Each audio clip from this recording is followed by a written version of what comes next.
प्रश्नावली 1.1 का चौथा प्रश्न, दर्शाइए कि धनात्मक पूर्णांकों का वर्ग 3m 3m+1 के रूप का होता है। हमें ये दर्शाना है कि धनात्मक पूर्णांकों का वर्ग किस रूप का होता है, 3m और 3m+1 के रूप का होता है। इसे आप पूरा देखेंगे और ध्यान से देखेंगे तो ये ज़रूर समझ में आएगा आपको। तो इसको आप ध्यान से देखिए।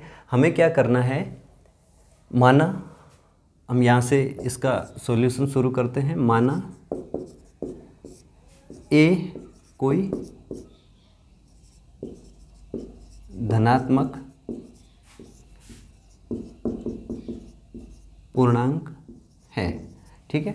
माना ए कोई धनात्मक पूर्णांक है जिसे हम किस रूप में लिख सकते हैं, 3q + 0 3q + 1 3q + 2 के रूप में लिखा जा सकता है, ठीक है, लिखा जा सकता है।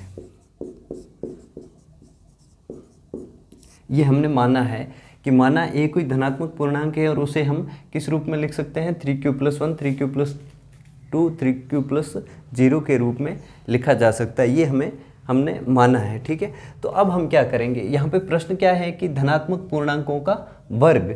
तो हम क्या करेंगे, पहला क्या है, 3q + 0। तो a बराबर क्या है, 3q + 0 है, तो 0 लिखने की ज़रूरत नहीं, केवल हम यहाँ पर क्या लिखेंगे, 3q + 1। अब क्या कहा गया है कि धनात्मक पूर्णांकों का वर्ग, तो हम इसका क्या करेंगे, वर्ग दोनों पक्षों में वर्ग करने पर, ठीक है। जब हम वर्ग करेंगे a² हो जाएगा और 3q का वर्ग क्या होगा, यहाँ पर देखिए a का तो a² होगा, 3 का वर्ग हो जाएगा 9, 3 × 9, ठीक है, और q का वर्ग हो जाएगा q², ठीक है। तो अब हम क्या करेंगे, हमें क्या दर्शाना है, ये किस रूप का होगा, 3m। तो हम क्या करेंगे कि a² बराबर इसमें से 3 को हम बाहर ले लेंगे। जब हम 9 में से 3 को कॉमन ले लेते हैं, जब हम कॉमन लेते हैं तो हम कैसे लेते हैं, जैसे कि 9 में से हमने 3 को बाहर ले लिया तो अंदर क्या बचेगा, 3 ही बचेगा, वापस गुणा होकर क्या होता है, 3 × 9 ही होता है। तो हम यहाँ पर 3 को इसमें से बाहर ले लेते हैं और बाकी जो पीछे बचेगा उसे अंदर ही रहने देते हैं, ठीक है। तो यहाँ पर 3 को हमने जब बाहर ले लिया तो अंदर क्या बचेगा, 3q², क्योंकि वापस 3 और 3 का गुणा होकर के क्या होता है, 9 ही होता है। तो ये हो गया। अब हम क्या करेंगे कि यहाँ पर 3, तो ये 3 है, यही दर्शाना है, और पीछे क्या दर्शाना है, m। तो 3 को छोड़कर जो भी पीछे बचता है उसे हमें क्या लिख देना है, m, ठीक है। तो a² बराबर 3 और इसकी जगह जो कोष्टक में जो है उसे हम क्या लिख देंगे, m। जहाँ यहाँ पर लिख देना है, जहाँ m बराबर क्या माना है हमने 3q²। तो एक तो आ गया, धनात्मक पूर्णांकों का वर्ग किस रूप का होता है, 3m का। अब दूसरा क्या है हमारे पास, 3q + 1, ठीक है। तो पहला 3q + 0 कर दिया हमने, अब दूसरा हम करेंगे 3q + 1। a बराबर 3q + 1, ठीक है। अब इनका भी वर्ग करेंगे दोनों पक्षों में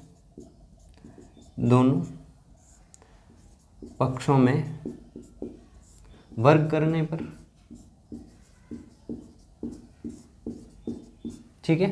तो वर्ग हम यहाँ पर करते हैं, a बराबर 3q + 1 है, तो a का स्क्वायर तो क्या हो जाएगा, a² बराबर 3q + 1 और इसका होगा होल स्क्वायर, क्योंकि दोनों पक्षों में वर्ग कर रहे हैं, इसका स्क्वायर और इन दोनों का होल स्क्वायर, ठीक है। तो अब a का स्क्वायर तो a² ही रहेगा। अब a + b का होल स्क्वायर, आपने सुना होगा ये फॉर्मूला कि क्या होता है, a + b का होल स्क्वायर क्या होता है, a² + b² + 2ab, यही होता है। तो यहाँ पर ये a और b है, ये फॉर्मूला है। तो यहाँ पर a ये है और b क्या है, ये है। तो ठीक है, फॉर्मूला क्या होगा, a + b का होल स्क्वायर का a + b का होल स्क्वायर। तो पहला a² का मतलब क्या, a क्या है 3q, तो 3q का स्क्वायर प्लस b², b क्या है 1, तो 1 का स्क्वायर प्लस 2a क्या है 3Q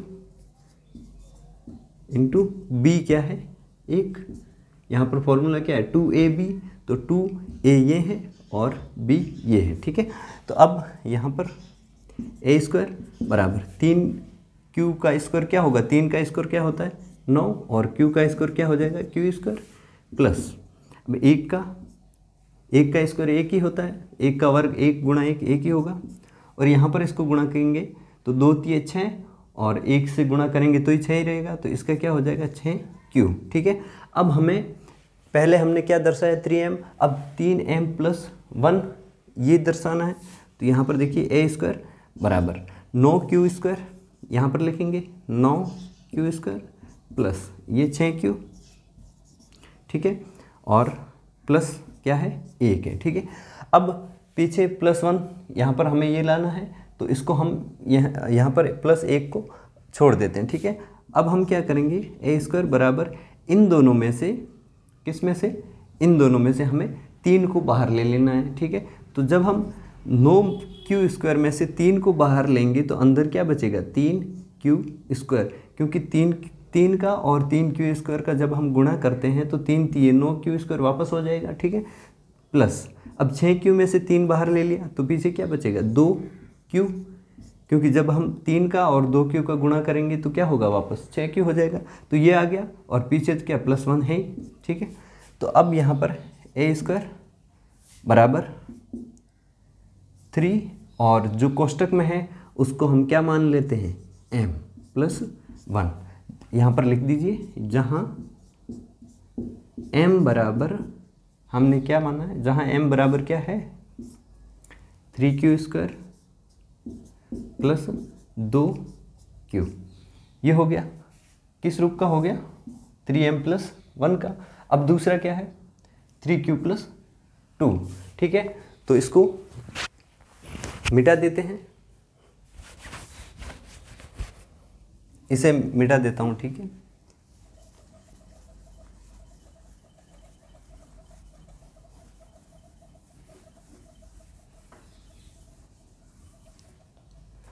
अगला क्या है 3Q + 2, A बराबर 3Q + 2। अब देखिए धनात्मक पूर्णांकों का वर्ग, तो इसका भी हम वर्ग करेंगे, तो दोनों पक्षों में वर्ग करने पर वर्ग क्या होगा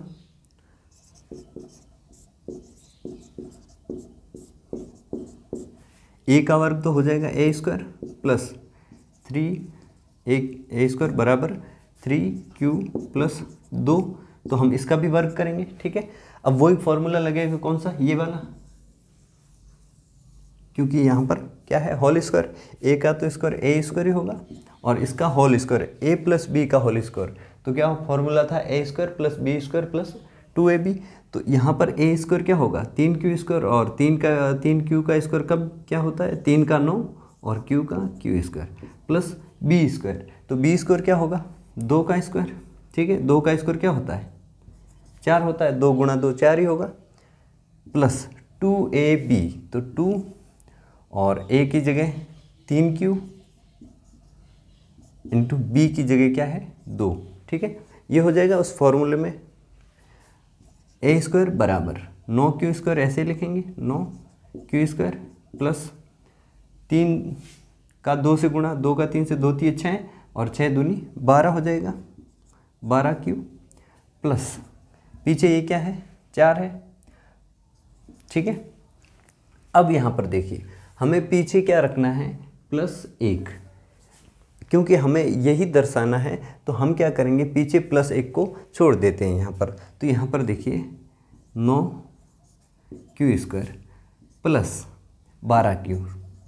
अब इसमें से 4 है तो 4 को हम क्या लिखेंगे +3 + 4, 3 + 1, ठीक है, क्योंकि 3 + 1 क्या होता है 4 ही होता है। अब इनमें से आपको 3 बाहर ले लेना है, ठीक है।